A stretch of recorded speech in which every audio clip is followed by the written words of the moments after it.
qualquer cafezinho, todo mundo fala isso. Ih, rapaz, e agora as novas regras de monitoramento de transações financeiras da Receita Federal?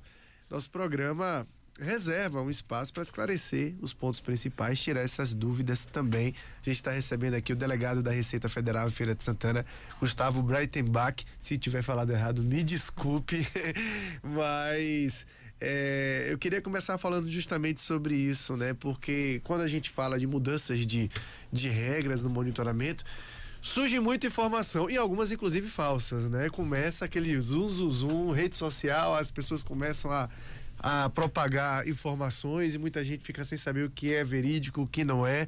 Queria começar perguntando justamente o que é que muda, né? De fato, na prática, com essas novas regras de monitoramento de transações financeiras da Receita. Muito bom tê-lo aqui conosco, agradecer a disponibilidade e a gentileza de vir aqui bater esse papo conosco. Bom dia. Bom dia Fernando, bom dia Dilson, todos que nos ouvem. Vamos lá, realmente o que tem chamado a atenção para a gente da Receita Federal é o excesso houve um verdadeiro excesso de informações desencontradas e até de algumas informações falsas que estão rodando pela internet. A gente ouve também até um uso político dessas informações, tá? Porque, vamos lá, a gente fala em mudanças da Receita Federal, mas o que realmente mudou, né, com uma instrução normativa 2219 de 2024, que foi editada ano passado, começou a valer a partir de agora, 1º de janeiro, é que as instituições financeiras, elas já eram obrigadas a prestar informação para a Receita Federal. As operadoras de cartão de crédito também já prestavam essas informações para a Receita Federal. Quem passou também a apresentar informações para a Receita Federal foram não só as instituições financeiras, foram aquelas instituições de pagamento, aquelas que só operavam com pagamento, por exemplo, carteiras digitais, essas carteiras por aproximação de celular, aquelas empresas tipo PicPay, Mercado Pago, que só serviam para fazer pagamento. Essas também passam a prestar informação. Então, assim, operações de cartão de crédito, operações financeiras, a Receita já tem desde 2003, tá? Não houve mudança nesse sentido, só apenas a inclusão. Essa instrução normativa, ela teve a função de atualizar, tá? Como essas instituições financeiras prestavam essa informação para a Receita. Em 2003, existia uma declaração antiga chamada Decred, tá? E que usa uma tecnologia antiga, que as operadoras de cartão de crédito informam para a gente desde 2003, mais de 20 anos, através dessa declaração. E essa declaração ela foi descontinuada. A partir de agora, a Receita Federal utiliza uma declaração chamada E-Financeira, desde 2015, tá? Uma declaração chamada E-Financeira, e a gente só fez atualizar de que agora as operadoras deixam de usar aquela declaração antiga e passam a usar essa declaração nova. Outra coisa que o pessoal tem difundido bastante por aí é a história do valor, né? Sim. Por que R$5.000? E aí é que começa bastante desinformação, porque ninguém fala que antes o valor era de R$2.000. Então todas as informações, todas as transações acima de R$2.000 eram informadas para a Receita. Na verdade, o valor subiu para R$5.000. Então a Receita vai receber, na verdade, menos informação do que recebia anteriormente na quantidade de transações. Outra desinformação: mesmo que o valor não chegue a R$5.000, as instituições já eram obrigadas a declarar para a Receita Federal qualquer valor no final do ano. Então, na verdade, era só quando passava de R$2.000 num determinado mês é que informava naquele mês. Se no mês seguinte não chegasse a R$2.000, guardava para o final do ano. Agora o limite subiu para 5, então a gente deve receber menos informações mensais, mas no final do ano as informações serão as mesmas que a gente já recebia. Pois é, entre tantas informações que estão sendo difundidas, tem a informação de que o Pix vai passar a ser informado a partir de R$5.000. Ele já era informado? Ele não era informado? Muda alguma coisa no que diz respeito ao Pix? Vamos lá, mais uma, vamos dizer assim, desinformação. Sim. Ou mal entendido, tá? Todo Pix que você recebe na sua conta, ele já cai numa conta bancária. E por cair numa conta bancária, a Receita já tinha essa informação. Então, para os bancos tradicionais, instituições financeiras, nada mudou. Porque para a declaração, ela não quer saber se foi um Pix, se foi um TED, se foi um DOC, se foi um depósito. Ela não especifica o tipo de declaração. É movimentação financeira acima de R$5.000 naquele mês ou qualquer valor no final do ano. O que foi alterado é que com essas novas instituições de pagamentos, fintechs, elas só recebiam via Pix, e por elas não estarem incluídas, foi incluído também o Pix, mas para essas empresas. Mas a gente tem que deixar bem claro pro cidadão, pro pequeno empresário, pro profissional liberal, informal, de que não vai mudar a vida dessas pessoas, porque a Receita já tinha essas informações desde 2003, tá? Como eu falei, o limite era R$2.000, subiu para 5 se passar no mensal. Então, se a Receita Federal não te chamou há mais de 20 anos, é porque ela não tem interesse nessa informação. A gente precisa saber, a gente precisa informar por que essa alteração foi feita, e isso que é o mais importante. A gente sabe que muito do que ocorre, por exemplo, no crime organizado, o que ocorre, por exemplo, em golpes que a gente recebe quase todo dia pelo celular, essas pessoas abrem 1, 2, 3, várias contas em instituições financeiras, às vezes fora do país. Então, estas informações é que precisam ser monitoradas. A gente tem interesse em saber onde são as grandes movimentações financeiras não declaradas, tá? Então, por exemplo, essas grandes operações que você vê, às vezes entra com o Ministério Público, quebra de sigilo bancário, chama também a Polícia Federal. Então, assim, essas operações é que são oriundas dessas informações de grandes movimentações financeiras não declaradas, tá? Isso nunca foi, e não conheço história disso ter utilizado para uma movimentação bancária pequena, uma pessoa, porque eu empresto meu cartão de crédito para minha mãe, para comprar uma geladeira, depois ela me paga via Pix. Isso não é receita, isso não é sonegação, tá? Perfeito, é bom a gente esclarecer essas situações. Outro mito que se tem, e eu quero que o senhor explique isso, é com respeito aos bancos digitais. Desde que eles chegaram, ficou mais fácil ainda abrir qualquer conta bancária ou ter acesso a qualquer cartão de crédito, né? Porque com o celular, sem sair de casa, a pessoa baixa o aplicativo do banco, faz um cadastro ali e consegue já ter acesso a crédito, ter acesso a uma série de serviços, inclusive a abertura de uma conta em questão de segundos. Esses bancos digitais mudam alguma coisa em relação ao monitoramento da Receita, em relação aos bancos, digamos, físicos ou mais tradicionais, ou as regras são as mesmas e a forma de monitoramento também é a mesma? Boa pergunta. A gente precisa distinguir o que é instituição financeira e o que é uma instituição de pagamento. Instituição financeira é qualquer uma que ofereça conta, débito, crédito, cartão de crédito. Essas instituições financeiras, sejam elas tradicionais, sejam elas digitais, elas já estavam obrigadas a prestar essas informações para a Receita Federal. Apenas essas fintechs, esses novos meios de pagamento, essas carteiras digitais que não oferecem conta, cartão, é que não prestavam essa informação, tá? E é através destas fintechs e destas oportunidades que muitos, por exemplo, os golpistas ou o crime organizado ou grandes desvios acabavam se aproveitando. Então, essa é a intenção da Receita Federal, em fechar o cerco por este caminho em que esse dinheiro, esse grande volume de dinheiro circula e a Receita Federal não estava tendo acesso a essa informação. Perfeito. Para micro e pequenas empresas, é outra coisa que também vem se difundindo. O pequeno empresário muda alguma coisa em relação à pessoa física, em relação à pessoa jurídica, pequenas empresas, microempresas, muda alguma coisa em relação às regras de monitoramento a partir de agora? Como eu falei agora há pouco, se você nunca foi chamado quando a regra era de 2.000, não vai ser agora que a regra subiu para 5.000 que você vai ser chamado pela Receita Federal. A Receita Federal, com este tipo de informação, e é preciso deixar bem claro para as pessoas o que é que a Receita Federal tem acesso, tá? A Receita Federal não tem acesso ao que você comprou no dia 1, no dia 2, para quem você pagou, o que você comprou, para quem você emprestou o cartão. A gente não tem acesso a essa informação. A gente tem um consolidado. No final do ano foram R$100.000, foram R$200.000, foi R$1 milhão. É assim, valores globais, sem dizer para quem ou o que. Então isso é muito importante. As pessoas estão com medo, vão checar, vão ficar sabendo se eu estou comprando tal coisa. Não, a gente não tem essa informação. Isso é sigilo bancário. Sigilo bancário só pode ser quebrado se houver autorização, tá, judicial, para uma operação. E ninguém vai quebrar um sigilo bancário, nem vai movimentar o judiciário, porque uma pessoa está emprestando um cartão de crédito ou está fazendo pequena movimentação no comércio. Então, o que a gente precisa orientar o MEI, ao informal, a pessoa física, né, que usa seus meios de pagamento, que não se preocupe, tá? Essa instrução normativa foi feita para atualizar como os bancos prestam essa informação para a Receita Federal, ou seja, alteração da legislação, e dispensando as operações abaixo de R$ 5.000, que antes, acima de 2, já eram informadas. Então, isso é muito importante.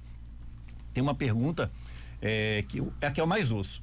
Normalmente eu gosto de responder primeiro, mas acabou ficando mais para frente, que é: o Pix será taxado? Pois é. Muito tem se falado sobre isso. Pois então, vamos lá. As pessoas confundem e usam o termo taxa para tudo, né? Quando um estabelecimento ou um profissional tem ali a sua maquininha de cartão de crédito que ele conseguiu no banco, muitas vezes, a maquininha do cartão de crédito cobra ali um valor pela utilização daquele serviço, que é a chamada taxa do cartão de crédito. Então, quando as pessoas perguntam: o Pix será taxado? A gente precisa distinguir aqui do que você está perguntando: se vai ser tributo, se vai ter imposto em cima da transação do Pix, ou se as empresas vão começar a cobrar alguma coisa pela utilização, os bancos vão começar a cobrar alguma coisa pela utilização do Pix. Hoje de manhã, se você olhar, já saiu uma informação do Banco Central e da Febraban de que o Pix não será taxado pelos bancos. Então, o Pix continuará sendo uma forma de transferência de dinheiro gratuita nesse sentido. E quanto a imposto de renda ou qualquer outro tipo de imposto, não existe no Brasil qualquer imposto sobre transação. Se você nunca foi cobrado porque fez um TED, se você nunca foi cobrado porque fez um DOC, não será agora que será cobrado pelo Pix, porque esse imposto não existe. Isso é muito importante de ser frisado, porque já existe golpe rodando pelas redes sociais. Gente recebendo boleto, dizendo que a Receita Federal identificou que você ultrapassou 5.000, pague aqui e manda um boletim para você pagar. É golpe. Não haverá cobrança sobre qualquer tipo de transação, seja Pix, TED, DOC, não tem tributo sobre movimentação financeira. Isso acabou lá com a CPMF. Isso é importante demais ser dito, porque o que mais tem sido difundido é isso: o Pix vai ser taxado, e é importante a gente dizer, né? Uma coisa é imposto, outra coisa é taxa bancária, né? É o que o banco cobra. Por exemplo, o Pix para pessoa jurídica, conta jurídica, já é taxado já há algum tempo, né? Sim. Já se paga pelo serviço. De pessoa física para pessoa física, que ainda não. Eu até acredito que em algum momento isso vai acontecer, mas não é algo que a Receita também, né, tenha gerência sobre isso, né? Não se trata de imposto. Importante a gente falar sobre isso. Imposto de renda é outra coisa que se fala muito, né? Quando a gente fala de Receita, você lembra logo de imposto de renda. Para 2025 está mantida a isenção para até 2 salários mínimos? Muda alguma coisa nas regras ou segue tudo como antes no quartel de Abrantes? A gente vira o ano, já começa a pensar que os impostos do ano estão chegando, né? Tem o IPVA, IPTU, imposto de renda. Vamos lá. As regras do imposto de renda, assim, a modo geral, elas são sempre alteradas por lei. Então, se não houve alteração legislativa, as regras continuam as mesmas, tá? Em relação ao que muda na declaração do imposto de renda, a gente está um pouquinho cedo ainda para falar sobre isso, porque a declaração começa a partir de março. Isso. Então, ali, final de fevereiro, começa a sair as instruções, os manuais, né, para os contadores irem se atualizando. Está um pouco cedo para falar de imposto de renda. Agora, uma pergunta que tem me sido feita é: como essas regras agora de monitoramento do Pix podem influenciar no imposto de renda? Então, mais uma vez a gente volta a tranquilizar. A Receita Federal tinha acesso a todas as informações que ultrapassassem no mês R$2.000 ou qualquer valor ao final do ano. Se isso nunca afetou a sua declaração do imposto de renda nos últimos 20 anos, nada mudou. Então, as pessoas precisam ficar tranquilas. Não vai existir cruzamento da Receita Federal, do imposto de renda com o que é movimentado via Pix. Não existe esse tipo de cruzamento. As movimentações financeiras não são monitoradas pela Receita Federal em tempo real.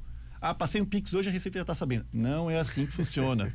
Como eu falei, as movimentações financeiras são consolidadas e o banco só é obrigado a informar para a gente no mês aquilo que ultrapassar 5.000. Se não ultrapassar 5.000, a gente só vai ficar sabendo lá no final do ano. Então, não existe monitoramento em tempo real, tá? Primeira coisa para deixar claro. Segundo, não existe cruzamento de movimentação financeira com imposto de renda, porque movimentação financeira não significa renda. Se não, você abre uma conta bancária, por exemplo, um estudante, para receber ali uma mesada. A partir de agora essa pessoa vai ser tributada. Ela não tem renda, né? Então, assim, movimentação financeira não é renda. Se a pessoa é um autônomo, por exemplo, ela precisa ali fazer os seus registros do que são receitas, o que são despesas, para poder fazer a sua declaração do imposto de renda no final do ano.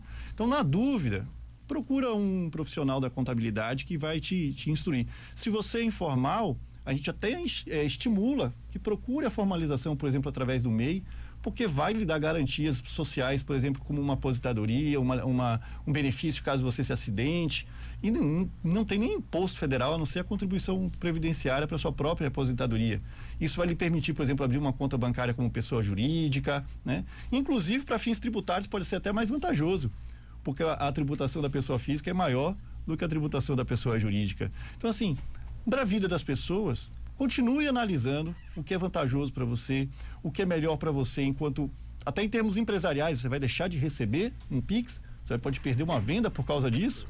Então, continue avaliando o que é melhor para você empresarialmente, sem pensar nessas mudanças, porque na prática, para a pessoa física ou para o empresário, nada mudou. Como eu falei, foi uma instrução que mudou apenas a forma como essa informação é passada pela Receita Federal, mudou uma declaração que já está desatualizada há mais de 20 anos para uma mais moderna.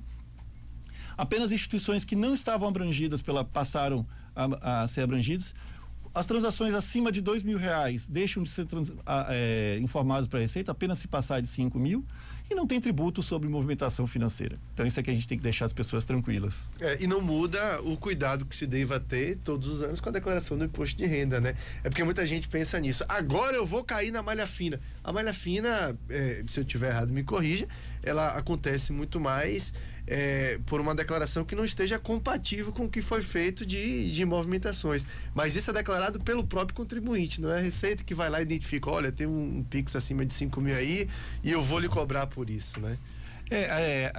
A declaração do imposto de renda, inclusive a Receita Federal tem modernizado bastante a declaração do imposto de renda. Quem faz declaração já pode ter percebido isso, de que a gente tem cada vez mais apresentado informações já pré-preenchidas para o cidadão. Então, cada vez mais o cidadão recebe na declaração todas as informações que a Receita já sabe sobre ele. Então, assim, se teve agora, por exemplo, está tendo uma mudança para os médicos profissionais de saúde, que operam enquanto pessoa física. Então, toda vez que eles receberem de um cliente, de um paciente, eles vão informar numa declaraçãozinha, e isso já vai vir na declaração pré-preenchida. Então, a tendência é que quando você for fazer a sua declaração, já vem ali todos os recibos médicos preenchidos, para não ter nem erro nesse sentido. Porque muitas vezes, por mais que o contribuinte tenha o recibo na mão, às vezes ele erra o CNPJ, erra um número. Quando ele vem pré-preenchido, evita que ocorra erros nesse sentido. Então, assim, cada vez mais a Receita tem sido mais transparente, entregado essas informações para o contribuinte e já vem pré-preenchido. E mais uma vez eu digo, não vai ter cruzamento com movimentação financeira. Movimentação financeira, sigilo bancário, fica reservado para a vida particular e privada do cidadão. Perfeito. Tem uma pergunta ali no YouTube, Ana, abre ali, por favor, que você estava me mostrando agora há pouco, né? O Maicon Rodrigues, bom dia, quantos % correspondem essas grandes movimentações? Acredito que ele esteja falando algo que o senhor até já falou, que é a respeito do limite dos 5 mil, que antes era 5, hoje é 5 mil para ser informado a Receita. Quantos % correspondem de todas as movimentações? Não sei se o senhor tem essa informação eu não vou conseguir precisar. Mas se a pergunta se refere também a partir de que valor passa a ser interesse para a Receita Federal, eu já vou tranquilizar o cidadão que abaixo de milhões a Receita Federal não tem interesse. Pois é muito bom tê-lo aqui conosco, viu? Gustavo Breitenbach. Se eu tiver falado o seu nome errado de novo, me perdoe, mas acho que é assim mesmo, né, Breitenbach? Só o finalzinho, termina com R, Breitenbach. Na forma de falar. Pronto. Para não encerrar falando errado, Gustavo Breitenbach, delegado da Receita Federal aqui em Feira de Santana. Satisfação muito grande, muita gentileza sua vir aqui bater esse papo conosco, né, tirar essas dúvidas. E isso é muito importante, porque a todo momento, e olha como a gente fica aqui também, com as fake news e com a rede social muitas vezes, a gente fica sendo bombardeado, como a gente transmite o programa pela internet, a gente tem, como todo mundo, né? A gente tem a rede social do programa e tudo mais, o WhatsApp do programa, aí muitas vezes o pessoal fica assim, isso vocês não falam, né? A Receita tá querendo pegar a gente, isso vocês não falam, cadê vocês falar? Pronto, a gente trouxe aqui o delegado para falar disso, o delegado da Receita Federal em Feira de Santana, para tirar justamente essas dúvidas, que são dos nossos ouvintes e por muitas vezes nossas também, porque a gente não sabe de tudo não, a gente tá aqui para perguntar tudo, saber de tudo é a partir do momento que a resposta acontece. Ô, Fernando, então eu concluiria aí com o delegado, deu uma tempestade no copo d'água, né, delegado? Com certeza a gente está surpreso com a repercussão que teve e a gente sabe que nesse meio do caminho tem muita má fé, tá? Sim. Tem gente que faz vídeo sensacionalista para ganhar clique na internet. Perfeito. Tem uso político também, a gente sabe disso.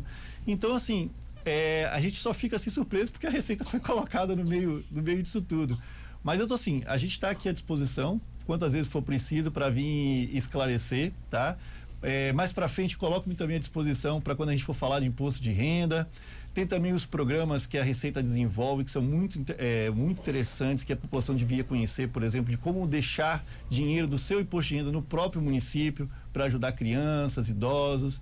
Então, assim, tem todo um programa de cidadania fiscal que a gente oferece, que a gente coloca à disposição. Maravilha, muito obrigado, viu, pela gentileza de vir aqui. Um ótimo dia e a gente está sempre à disposição da Receita também para trazer informes, para tirar dúvidas e até para poder também tranquilizar a população, como foi o caso de hoje. Um abraço. Com certeza, um abraço. Pois é, como